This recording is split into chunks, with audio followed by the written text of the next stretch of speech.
Righty-ho, gang. Just gonna wait on some people to show up. We're at 0 right now. It is Sunday, 8 p.m., December 9th. Wonder if a lot of people are just busy tonight. Got Andrew. Howdy, Andrew. And we got Toilet Dog. Willie CK. You changed your channel name. Rusty, how do? Let quite a few more people come in here, and I'll update you guys on the goings on. Bryce, happy Sunday. Cookie Grabber, how do? Mr. Fisher. Ms. Zippo and I were talking about you the other day. Nothing bad, I assure you. We're just talking about your comings. Howdy, howdy, Max. Right on. Thanks, Max. I appreciate it. Only got 14 of you in here. I suppose I can go ahead and get started. I am in John Deere hell. It'll all be crystal clear when I upload my next video. In John Deere hell. I have 3 zero-turn John Deeres in the shop. Well, the results in the messenger hack, he thought he'd change it for now. That's a good idea. Good idea. When I first started my channel, I started it up as Zippo Varga because everybody knew me as Zippo Varga on simple tractors, and it just stuck. I've had that name since '96. Howdy, Gary. Having a good evening. Good evening. Thank you. Thank you. Howdy, Rusty. Again. It's going good, Bob. Going good. Thank you very much for asking. I had a gentleman send me an email over on Gmail asking me about a bevel gearbox on a 7100 series. He'd blown it up. He'd gotten it. Everything was running fine, and ran itself out of oil. Asked me, is it going to be, or if I could help him locate parts and whatnot. And funny thing about these tractors, about the most expensive thing to rebuild on the entire tractor is the bevel gearbox. There are there's a cross shaft and input shaft and 2 bevel gears. For those 2 shafts and those 2 gears, you guys over here in the comments, write what you think those 4 pieces would cost, providing you could source them. Howdy, Robert. Live from Muncie, Indiana. It's Sunday Night Live.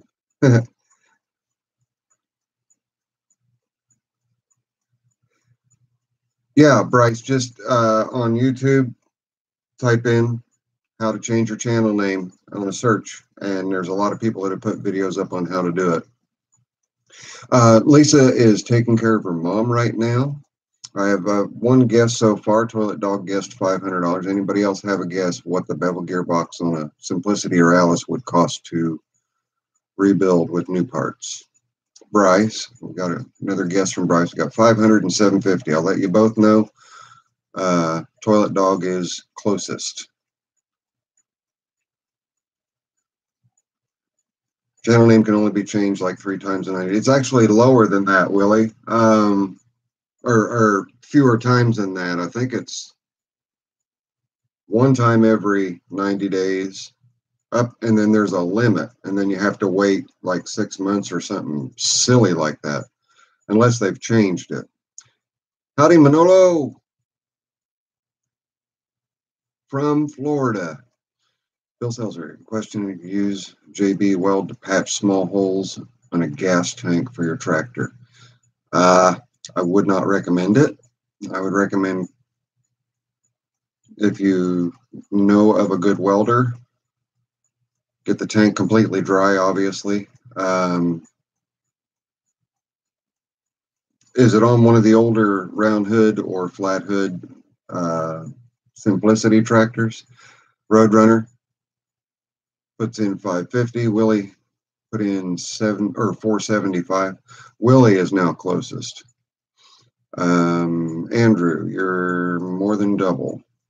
The bevel gearbox is between the engine drive shaft, goes into the bevel gearbox, transfers out, and goes to the transaxle.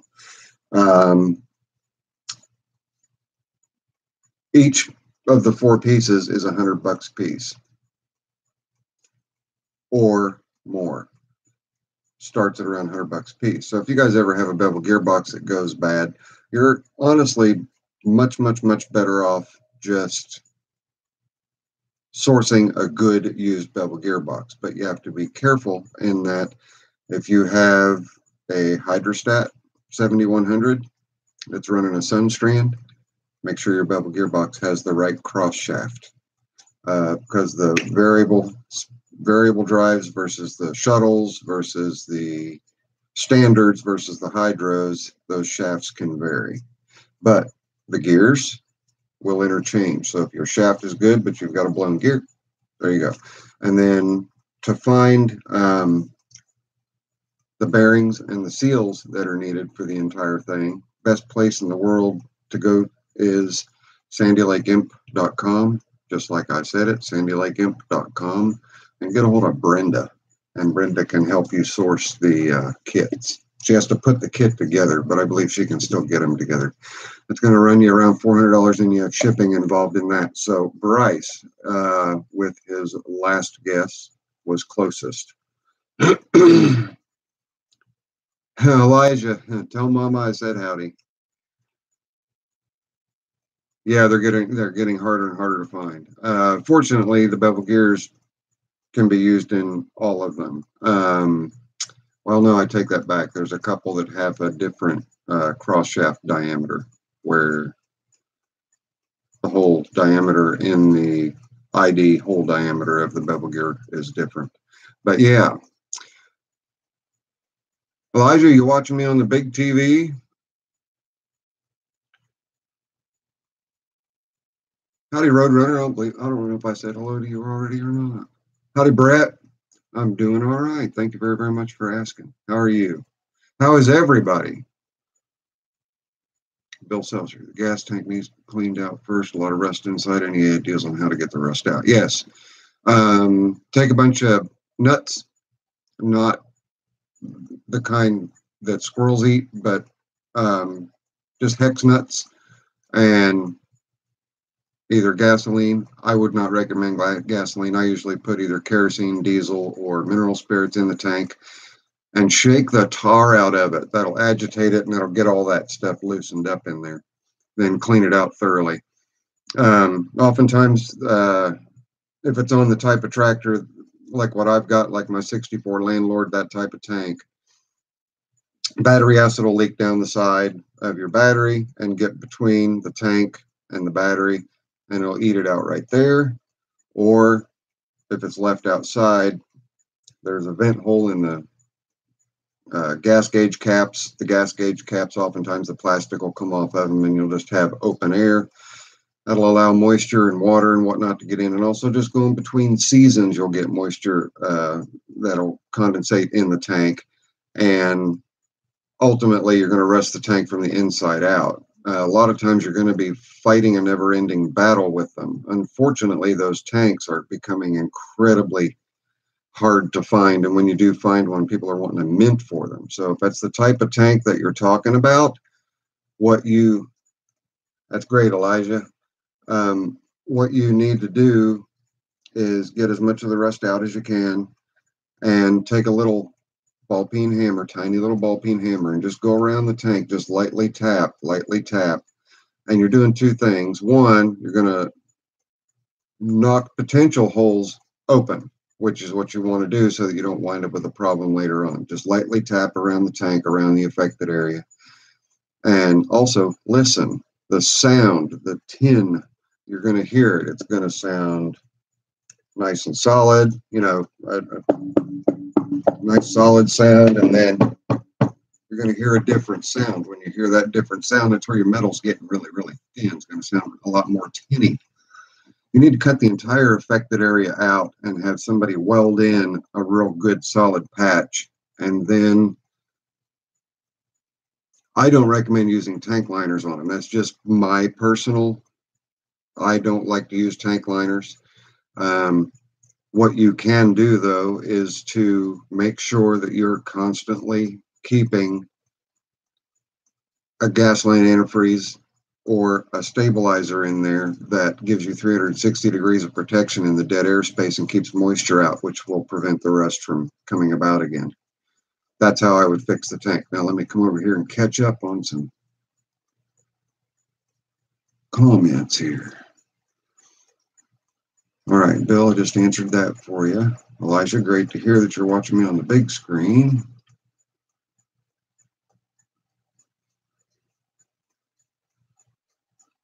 Yeah, there's helical cut, spur cut, straight cut. There's all different kinds, Robert. You're right.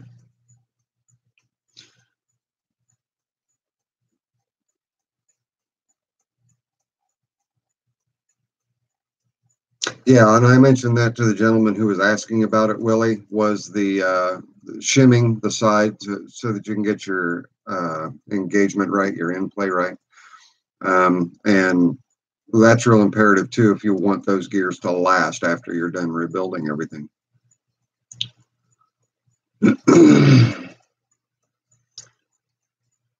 And Glenn, I saw your comment. Hi to me and Miss Zippo. Miss Zippo's taking care of her mom right now over at her house. So she'll be on in just a little bit. She's not here right now.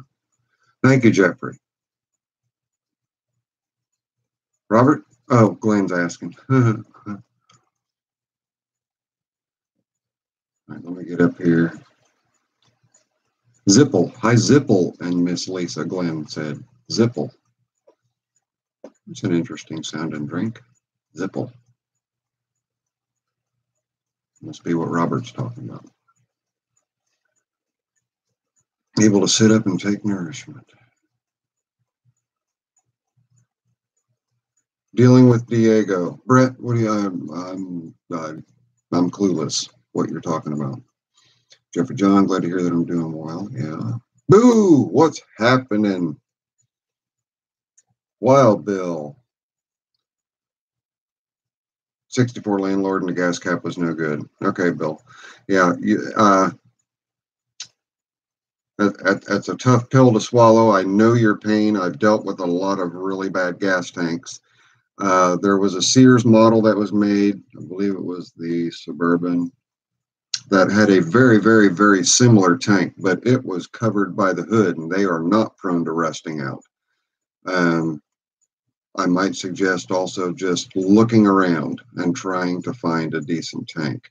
Expect to pay in the $150 to $200 range for a good tank if you don't think yours is salvageable.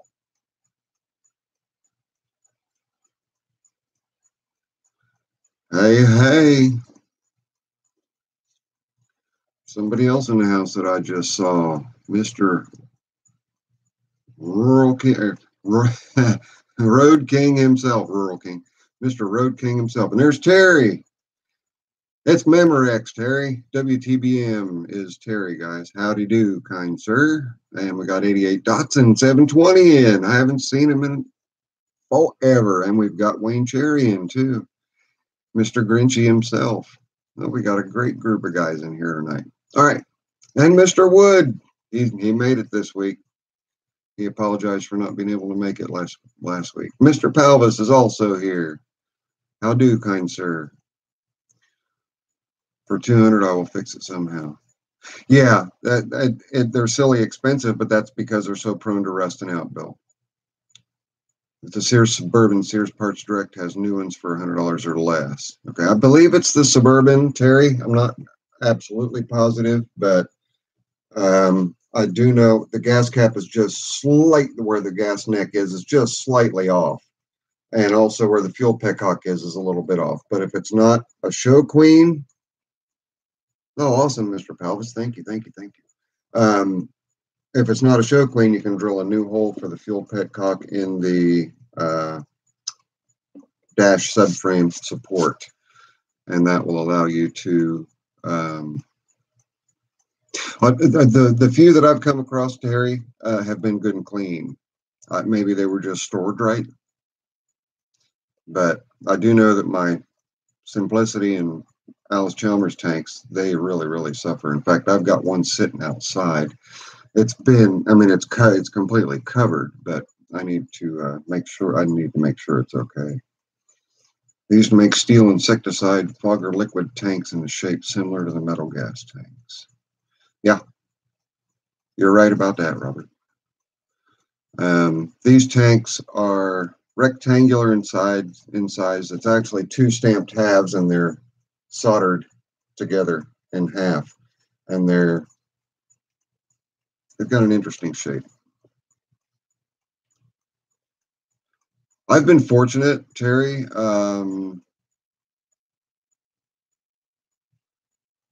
1, 2, 3, 4. I have 7 good tanks, but I do not part with them. I don't part with them. So I apologize for that for those that need one, but there's a good reason why I don't part with them. It's because they are so. Wheel horses also. Trader actually has a tank that is very close to the same shape. The filler neck is in a different spot, but a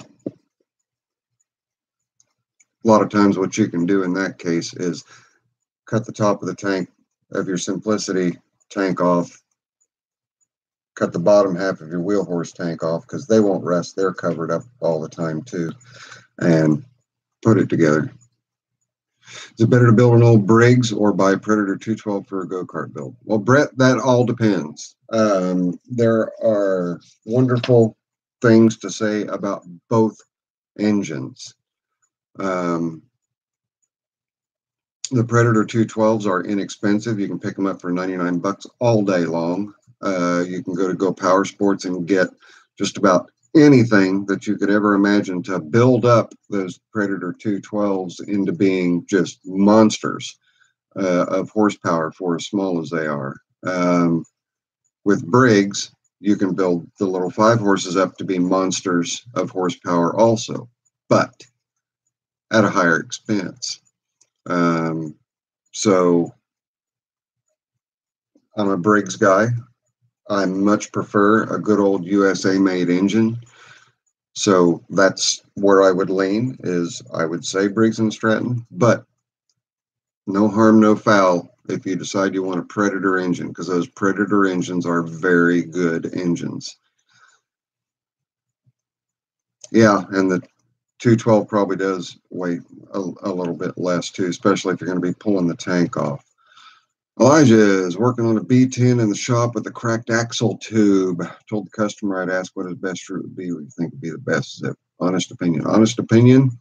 Well, Elijah, that depends. If you want to remove the transmission, put the transmission over on its right wheel, take the left wheel off, and remove everything, including the whole side of the transmission. Split the case apart and source a new axle tube and put that in, which is about a 6-hour job. Go that route, or source a good used transmission and educate them in the finer art of never working a tractor into the ground in anything higher than first gear, like if you're plowing or if you're tilling or if you're pushing heavy snow. First gear. If you don't have a low speed pulley on it or a high-low range transmission, you're going to snap your axle tubes if you try to push and work these things too hard. Mama Sweener's in the house. How do, Mama Sweener? Yeah, cracked axle tubes suck. But for the customer, as far as dollars and cents goes, you're going to be doing the work. I don't know what your shop rates are, but you're looking, if you're proficient at it, 3.5, 4 hours. If it's your first time doing it, double that time. Wouldn't be fair to charge the customer that, but because it's a learning experience for you. Or source a good used transmission, and a good used transmission can be had for less than what just your labor cost would be, not including the price of a replacement axle tube. That's my perspective on it. I always err on the side of what's going to save the customer the most money. I'm not worried about putting that money in my pocket. Yeah, but you got to figure, Bryce, that's a 6.5 horsepower motor that you can get 20 horsepower out of. for about what you'd have in a brand new off-the-shelf 6 horsepower Briggs. Then you'd have to buy all the parts to build that Briggs up. So, for money, go with the Predator. Hey, no problem, Bill. We're here to help. Let me make sure I'm all caught up. Old flathead Briggs are really hard to find parts for too. No, actually, they're not, Brett. They're not hard to find parts for at all. There are parts everywhere for those engines. Just got to know where to look. You can get on the Briggs website itself, and they sell racing engines on there and everything else. But the old Briggs flathead 5 horsepowers, just about every tiller out there that's 20 years old or older has got a Briggs 5-horse flathead on it. Just about, well, a lot of the snowblowers had Tecumsehs, but there are 5 horsepower. They're all over everywhere. Just got to do some more looking. Papa Doug, I've not checked yet for the transaxle. It's been buried in snow back there, and it's a little hard to traverse back behind the shop. I will let you know.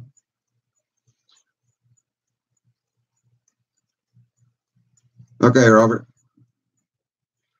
Hey, guys. I just saw that my woman's here. It took me a while. Let me get caught up on comments here. How am I doing? I'm doing all right. Okay, Robert, got to get the gallon of milk. Willie, I'm on the fence. Don't know which is cheaper. Cheaper power, fixing the 25-horse Kohler or putting a 23-horse heads cam carbon pistons into the new 18-horse Vanguard. Well, Willie, you know my answer already. It's go with the Vanguard. But,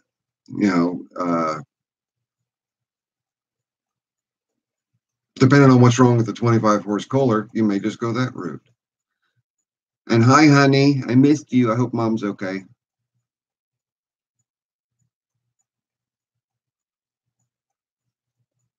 I like the old Kohler cast irons. I do not like the triads. I do like the commands. I do like the KT series.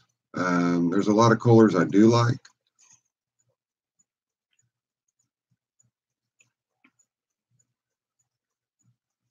Love you too, Mama Sweener.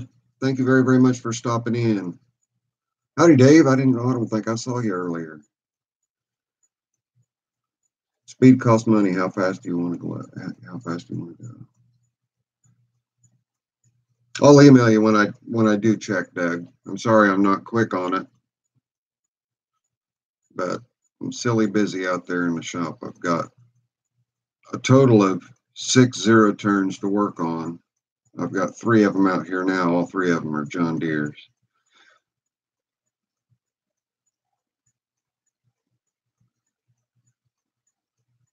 Howdy, Nick.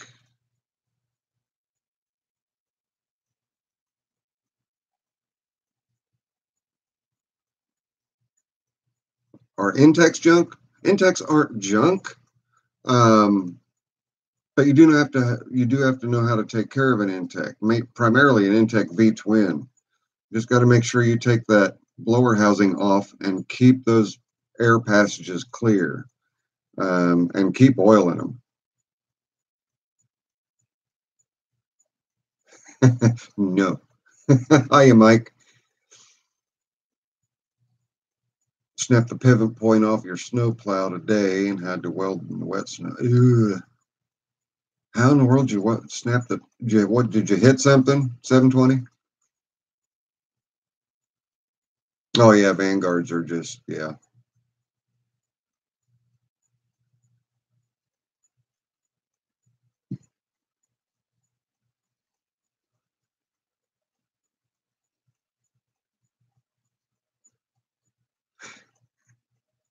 Well, headers aren't always a cause of increased oil consumption, Bryce.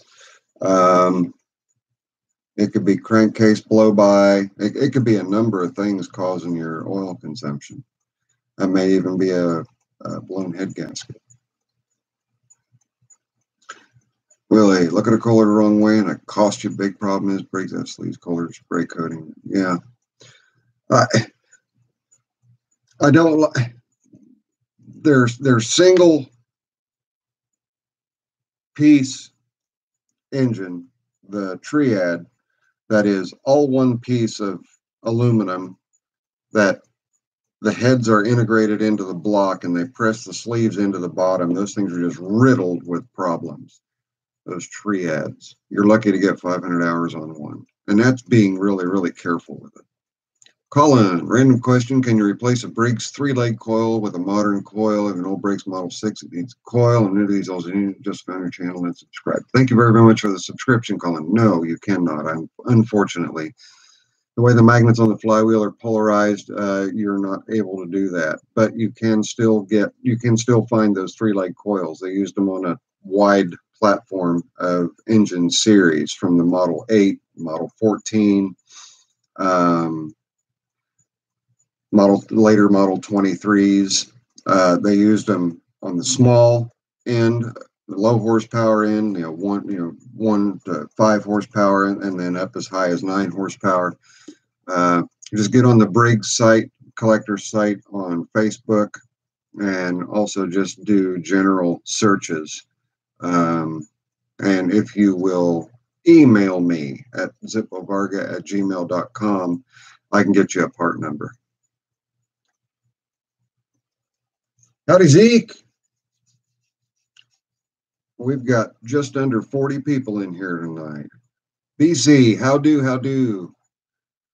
Let's see, let me get caught up again. Then that's oil just draining. Yeah, okay.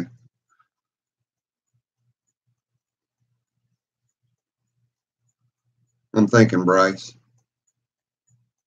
That's oil draining into the pushrod galley and allowing it to go out the exhaust valve when you start the engine. So I would say head gasket on that.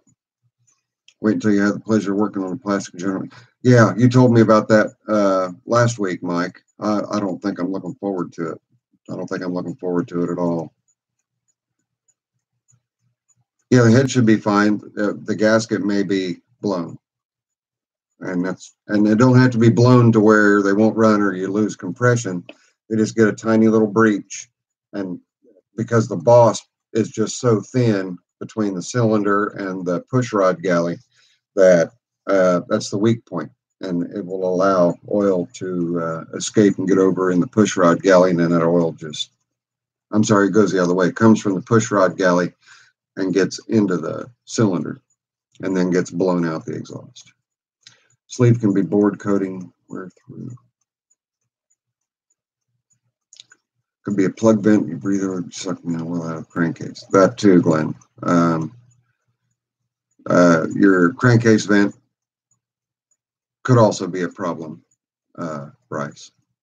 Just a crappy factory weld that barely penetrated. It couldn't take the heavier snow. It's only Sears Custom 6 with a Predator 212 saw. Oh, okay.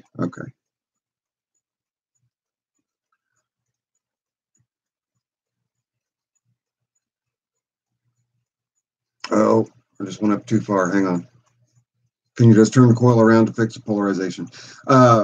Terry, what the problem is on the coil that he's talking about, there's, instead of just being 2 legs, there's 3. 1, 2, 3.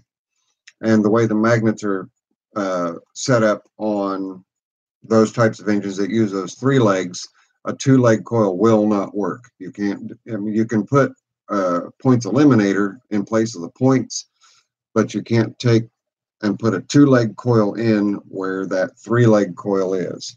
And instead of the coil windings going around the entire body of the coil, like on most of them, this one has an actual removable coil pack that just goes on the center leg and then clips into place. And so what happens when you try to put either a magnetron pointless coil on there or a standard coil is the magnets are designed to have those 3 pickup spots on that coil, and when you only have 2, you're not going to get your spark. It's a goofy setup. It was a setup that it was Briggs' version of a Kohler Triad. There were a number of things with the 2300 series, with the 23 series engines in 63 and 64 that made, or 60, excuse me, 64 and 65 that made them rethink how to build their engines. And they went to the 2-leg coil the next year in 65. And they also made a number of other pertinent changes to the coils, or to the flywheel and to the engine. Another problem was whenever you'd snap a connecting rod, there was an oil baffle that would keep you from blowing oil out the crankcase vent that was located just outside the cylinder, just in a tapped hole. They didn't have a crankcase vent in the tappet galley, the push rod valve, or the valve galley behind the carburetor. It was on the outside of the engine.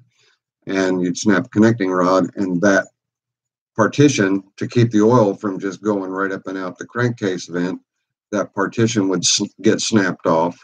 So there were just a number of things with the 2300, I keep saying 2300, with the 23 series engines. That was just kind of a big oops that they found out about. So, but the coil was one. The flywheel keeper was just a thin little flat piece of metal with a little finger that held, that finger just went into the crankshaft. That would always shear off.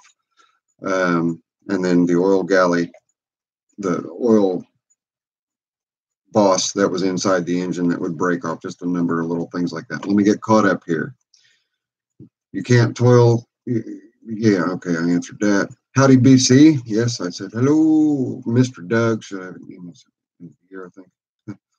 Great, thanks. Sorry, you have to go. Okay, Colin, take care. Hit the like button, please. Thank you, Mr. Wood. Dave Lambert. Like my Briggs and Kohlers, it's Tecumseh's. Yeah, I try to avoid them too. Zeke, your dad loves my channel. Well, thank you, Zeke. I appreciate that. I hope that you like it too. It's a G-rated, child-friendly channel. Okay. Yeah, it's a 3-leg, Terry, the older ones. Okay, 88.720. It's a shame that stuff like that has to be fixed after only a few uses. If someone with a welder would have got it, they'd be SOL. Briggs Model 6, part number 291617. Thank you, Rody. Yeah, you're a little more capable of stepping away and taking a look at your notes than I am. Thank you very, very much. That's your coil number. There's your coil number. There's your coil number. When your wife says you are fangirling, but pushrod galley 2-cylinder. Yes, that's correct. That's where the head gasket has a tendency to blow. Is right there.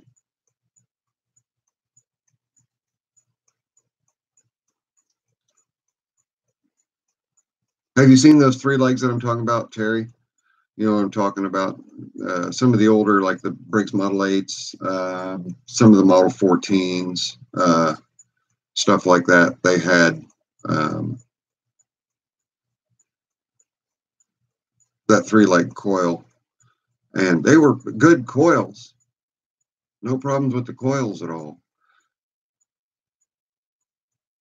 But you had to have a specific flywheel and a Tyler, everyone that has used them has had the same problems with them. They leak like a sieve right out of the box. Sorry, I didn't finish that thought, Terry. But Tyler, the same problems out of the box. They're China junk. They're made out. They're crap. Yeah, you're right, Terry. You really don't see very many of them anymore. Most of the problems with those, Tyler, are the throttle butterfly, the linkage that comes up from the back from your governor arm that connects to it. It's backwards. It's on the wrong side. So when you hook it up, your engine's going to want to run it wide open throttle and nothing but. And the only fix for that is it's just a press fit riveted deal. You have to break it loose, spin it around 180 degrees to the other side, and either resolder it or repeen the rivet sides over to get that to work right. The needle and seat, they always leaked, which would flood the float bowl.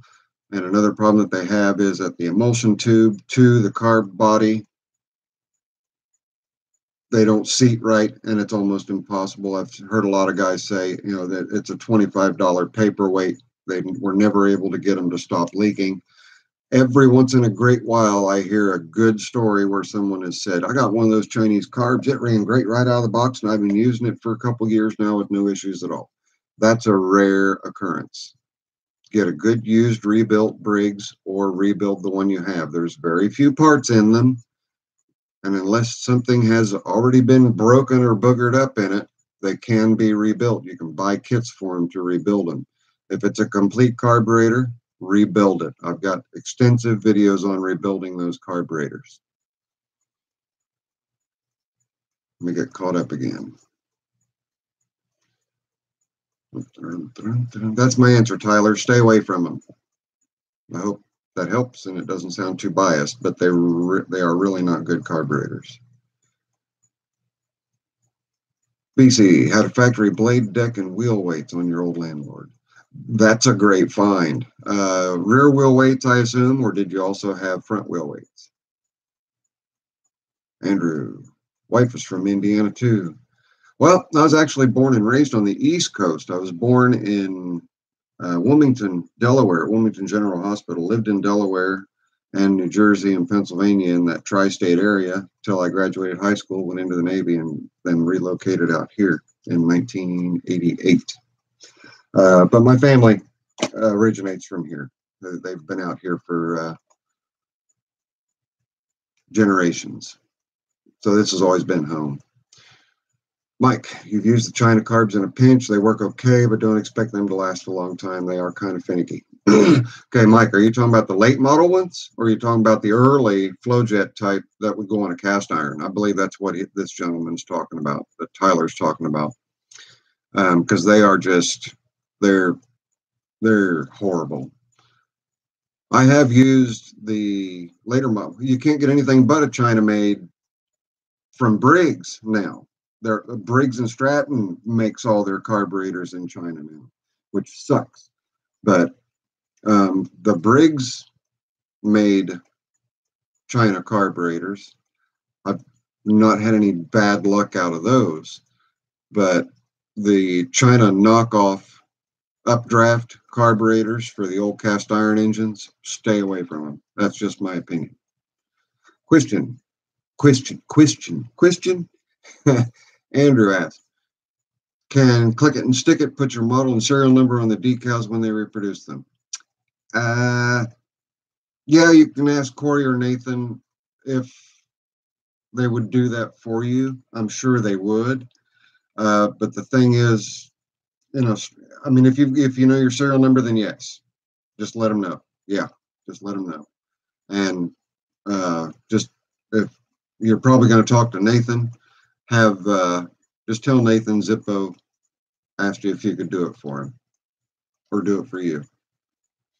I've worked with Corey and Nathan for years and years and years putting together decal kits for these tractors.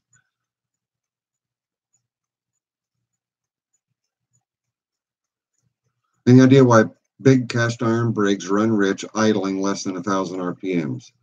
I don't have that problem. I have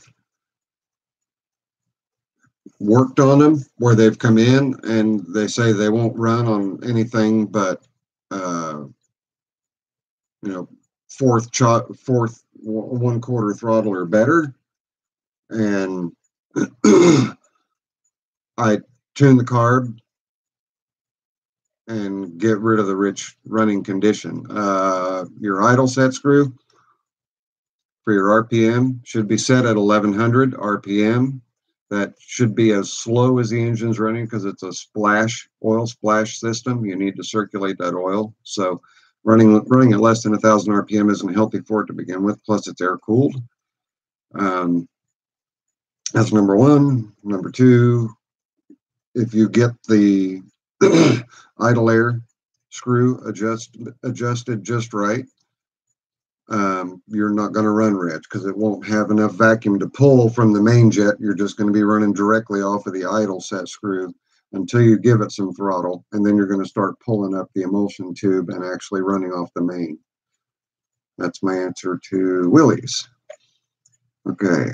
Dawson 720, $25 Chinese ATV carb on 11 horse Briggs mower, and it works great. Opened it right up. Yeah, there's a lot of those carburetors that you can get, the old, the cable throttle type for ATVs that you can retrofit onto just about any of these engines. You guys may watch Cars and Cameras, you may not, but the guys over at Cars and Cameras are constantly putting Mikuni carbs or the like, which are little mini bike or moped or motorcycle carburetors on their engines. It's commonplace, especially in tractor pulls and stuff like that. It's real common to do that. BC, the rear. Tractor. At the rear is an individual. Now be quiet, Siri. I didn't want talking to you. BC, yeah. I just asked because if it was the front ones, those are kind of like hen's teeth. Let's see, Terry, 50-50 on the Chinese. I have food that are brand good out of the box for a long time, but I do agree if you have a reliable, rebuildable one. Right, yeah. Terry's got a great video on rebuilding. I believe it was an Intech V-twin vertical shaft carburetor. Did a real good job on that video. So if you guys, I don't have one up, but if you guys are needing to know how to rebuild an Intech carburetor, Terry's your man. That's WTBM123. Lars, evening. Lars, we're in here for almost 42 minutes. Incredible. I'll give it a few more minutes. I didn't realize we were on this long. It's been a really, really good chat. Of course, I've been doing all the talking. What's up with that? You guys need to do some talking too. Even an idiot like me can rebuild a brakes carb. Well, Glenn, you're not an idiot. Bryce asks, Zip, if I take it apart, is there any way to identify this push rod galley? Identify? I'm not sure what you mean, Bryce. From like cylinder to head. I'm still not sure what you're asking. BC, now you mow with a 7, not again, Siri, 17 or 1872 Cub. Need a bigger deck. What can you run all the way up to a what? What size deck was the biggest that they made for those? Howdy, horses.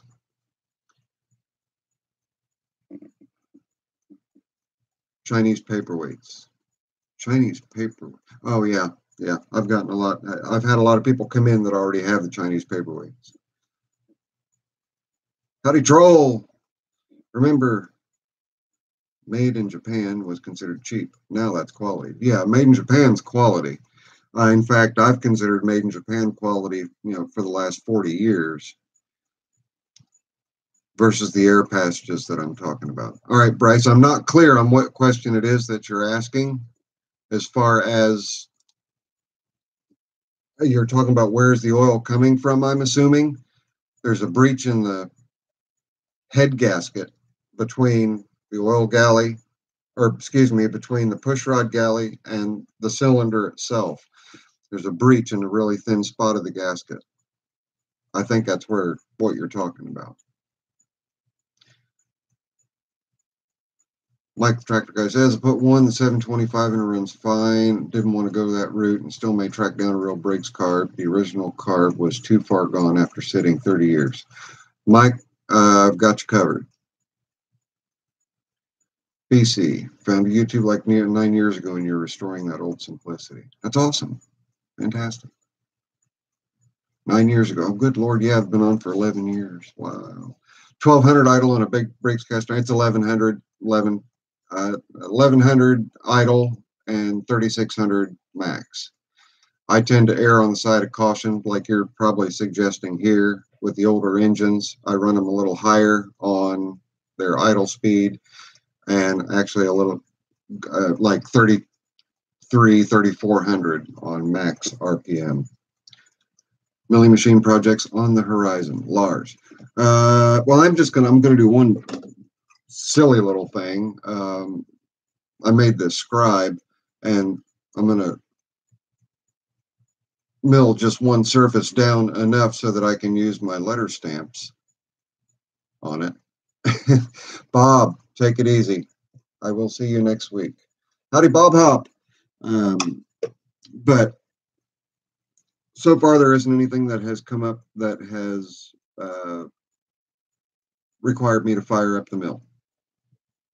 But I am going to start looking up projects, things that I can do. Wild Bill, thank you very, very much for stopping in. BC, 18 horsepower with 62 deck, hydraulic lift and power steering. I think 62-inch deck, that's a pretty good sized deck. Willie Cook, iSaveTractors.com has a good FlowJet card. Looks like Briggs parts would still fit too, cheaper than the new Briggs card. That's good information to have, Willie. Thank you very much for that. BC, my pleasure. Anytime I can help, I'm here to help or just to chat. 88 Datsun 720. I need some help. Bought a Yardman Revolution zero-turn mower a year or so ago. One of the driven motors for the rear has become weak and I can't find part number for it anywhere. Yardman, MTD. Go directly to the horse's mouth. Find your actual mower model, and they should be able to get a complete parts breakdown on whether the pump can be rebuilt or not. I don't know if it's a piston pump or what type of pump it is with a swage, but the pump can either be rebuilt. You probably really don't want to have to put out the money to buy an entire new pump. MTD shop and the website. Wow. Thank you very much, John. It's been a busy one. It's been a good one. It's been an awesome one. Really, really enjoying it. There's a number of different ways that you can check it, David. You can get an actual physical RPM gauge that you stick on the end of the drive shaft or crankshaft, and it will tell you what your revolutions per minute are, or you can get a non-contact laser tachometer for like $15 at Amazon. You just put a little piece of reflective tape on it and you shoot it with a laser. I have a video on the laser tack. Just look up laser tachometer on my channel. You should be able to find it. And like I say, for $15, I mean, I use them all the time to set high and low idles, high speed and low idles. Elijah, thanks for the 2-zip. Source of good using. Thanks again. You bet, Elijah. You bet. You bet. You bet. All right, everybody. It's been a fantastic, wonderful, and fantastic show. Miss Zippo, are you still out there?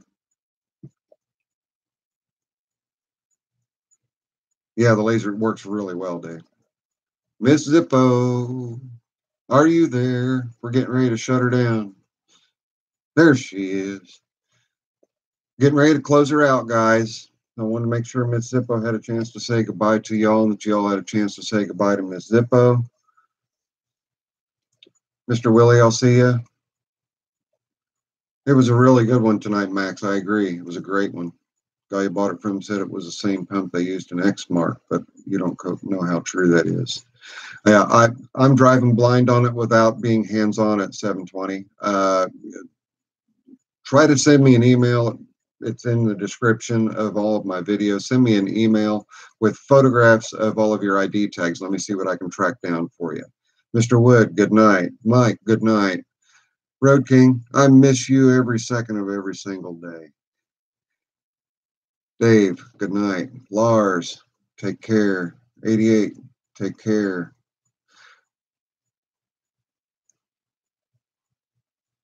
Mr. Fisher, talk match, Mr. Fisher. I will see you soon. Andrew, see you next week. Bill, see you next week. Elijah, good night, Mom. Mama Elijah.